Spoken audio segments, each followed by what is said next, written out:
अस्सलाम वालेकुम, welcome back to my channel. कैसे हैं जी आप सब लोग? उम्मीद है आप सब बिल्कुल ठीक होंगे। अल्हम्दुलिल्लाह मैं भी बिल्कुल ठीक। तो आज ही मैं आप लोगों के साथ लेकर आई हूँ एक बहुत ही मज़ेदार, बिल्कुल आसानी से बनने वाली अंडे आलू ग्रेवी की रेसिपी है। बहुत ही आसानी से बनती है ये। चलें जी रेसिपी स्टार्ट करते हैं। तो सबसे पहले हमें जो चीज़ें चाहिए वो मैं आप लोगों को बता देती हूँ यहाँ पर। तो मैंने यहाँ पर 2 दरमियानी प्याज ले ली थी जिनका मैंने ऐसे पेस्ट बना लिया था, और 2 दरमियानी मैंने टमाटर ले ली थी जिसका मैंने ऐसे पेस्ट बना लिया था। और यहाँ मैंने 1 टेबल स्पून के करीब ये अदरक लहसुन का पेस्ट ले लिया था। 3 से 4 मैंने हरी मिर्च इधर कट करके रख ली थी। 1 टीस्पून गरम मसाला पाउडर ले लें। 1 टीस्पून हमने यहाँ पर धनिया पाउडर ले लेना है। 1 टीस्पून हल्दी ले लेनी है, और ये नमक आपको अपने अकॉर्डिंग ले लेना है। यहाँ मैंने ये 3 अदद अंडे बॉईल करने के लिए रख दिए थे। अब एक पैन ले लें, उसके अंदर हमने ऑयल ऐड कर देना है। यहाँ पे मैंने तकरीबन 3 टेबल स्पून के करीब ऑयल ऐड किया था, और इसके बाद मैं इसके अंदर ये गरम मसाला ऐड कर दूँगी। 3 से 4 लौंग, 3 से 4 काली मिर्चें, 1 दालचीनी का हमने पीस ले लेना है, और 1 बड़ी इलायची ले लेनी है। अब इसके अंदर मैंने ये प्याज का जो पेस्ट मैंने बनाया था वो ऐड कर दिया था। अब इसको मैं अच्छी तरीके से फ्राई कर लूँगी। इसको हमने जब तक फ्राई करना है जब तक ये हल्के हल्की सी जो है प्याज का कलर हमारा जो ब्राउन नहीं हो जाए। हल्का सा हमारा प्याज का कलर ब्राउन हो जाएगा तो इसमें हमने ये 1 टेबल स्पून के करीब है ना ये जिंजर गार्लिक पेस्ट इसके अंदर ऐड कर देना है। इसके बाद हमने इसको भी अच्छी तरीके से फ्राई कर लेना है। अच्छी तरीके से फ्राई कर लेंगे, हमारे प्याज और ये जिंजर गार्लिक पेस्ट जो है दोनों अच्छी तरीके से इसका कलर ब्राउन हो जाएगा। हल्का हल्का सा पानी डाल के इसको फ्राई कर लेंगे।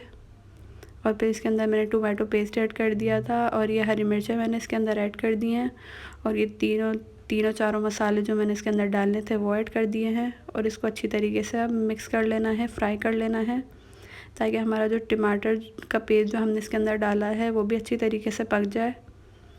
अच्छी तरीके से इसको फ्राई करने के बाद मैंने एक अदर आलू लिया था, वो मैंने ऐसे कट करके इसके अंदर ऐड कर दिया था। बड़ा मैंने आलू ले लिया था। अच्छी तरीके से इसको फ्राई कर लेंगे। इस हद तक हमने इसको फ्राई करना है। हमारा जो थोड़ा थोड़ा सा हल्का हल्का सा ऑयल है ना वो आने लग जाए ऊपर।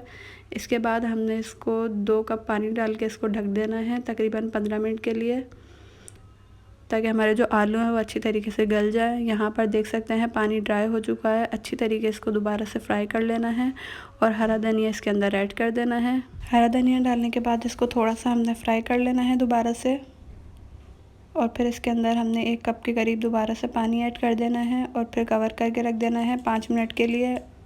हमारी ग्रेवी जो है अच्छी तरीके से पक जाए।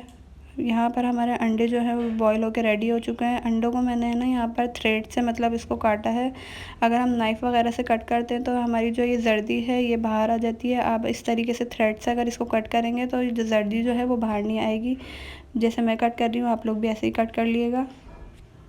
बस इसके बाद इस अंडे को भी हमने ग्रेवी के अंदर ऐड कर देना है। यहाँ मैंने ये डिश आउट कर लिया था। यहाँ हमारा अंडा आलू का ग्रेवी वाला सालन जो है वो बिल्कुल रेडी हो चुका है।